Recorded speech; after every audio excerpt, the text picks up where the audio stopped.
Does the Bible say about climate change? All right, let's see it.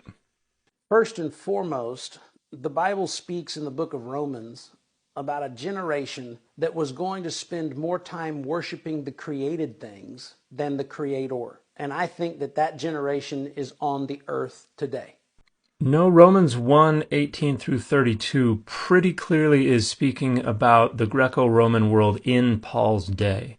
All the verbs that are used in reference to the activity of this generation are either present active verbs or aorist verbs, which is kind of like a simple past. So this is indisputably a group that was around before Paul and was around during Paul.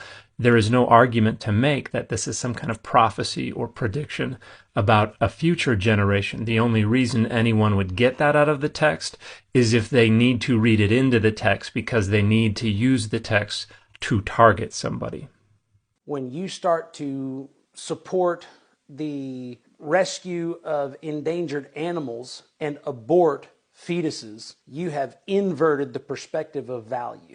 So this is a laughable false equivalence on a number of grounds. To begin, we're not even talking about climate change in this comparison. We're trying to show that priorities are mixed up, but climate change isn't one of the priorities. We've picked ideologies that this creator associates with the left, with the political other. So it's not saying people who oppose climate change or are concerned about climate change have their priorities mixed up. We're just saying leftists are opposed to climate change and leftists have their priorities mixed up. So this is just petty and naive right-wing authoritarian identity politics. You don't have to be a leftist. You don't have to support legalized abortion. You don't even have to care for endangered species in order to be concerned about the effects of climate change. And additionally, if we look in the Bible, we do not find this perspective of value that this creator is promoting. In fact, the only place where the Bible's perspective on the value of a fetus is clearly articulated is Exodus 21 verses 22 to 23, which makes perfectly clear that a fetus was worth far less than a born human. In fact, it was treated as property, the property of the husband, because if a fetus is lost when a pregnant woman is accidentally injured by men fighting, it's the husband who gets to assess the penalty, the fine. And so the Bible's perspective of value here is not the same as this creator's. When we talk about climate change in the context of our modern day, where people are worried about glaciers melting and cities being underwater and hurricanes and all of these things that are being caused, what you're hearing is a brand new form of pagan religion that is making created things more important than the God who created them.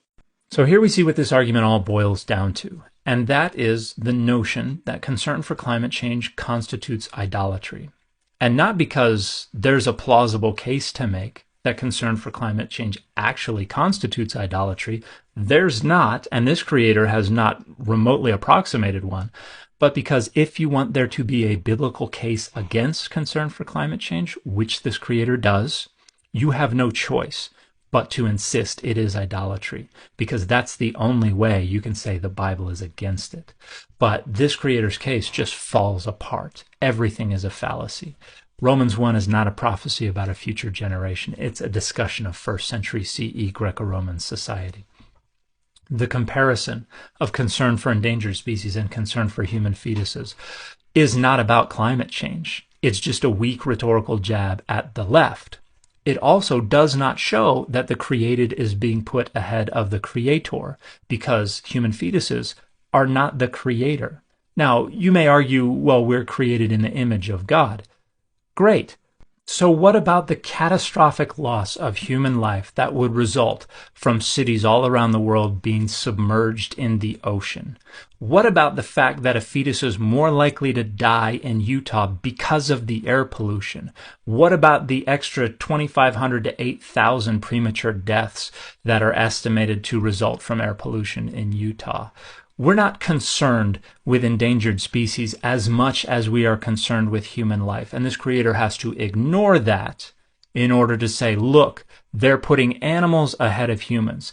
That's wildly false and wildly fallacious. Additionally, there are millions and millions of faithful believers of all kinds around the world who are profoundly concerned for the effects of climate change, not because they're worshiping the created over the creator, but precisely because they think it is an act of worship to exercise responsible stewardship over the creation, because they are putting the creator first and because they believe that protecting human life is a part of that worship. Now, this creator is going to ignore that as well, because this is not about climate change. This is about preaching to the choir to help them feel like their right-wing authoritarian identity politics are in alignment with God's will as expressed in the Bible, and it does not matter how weak or how fallacious or how dishonest the argument is to get them there.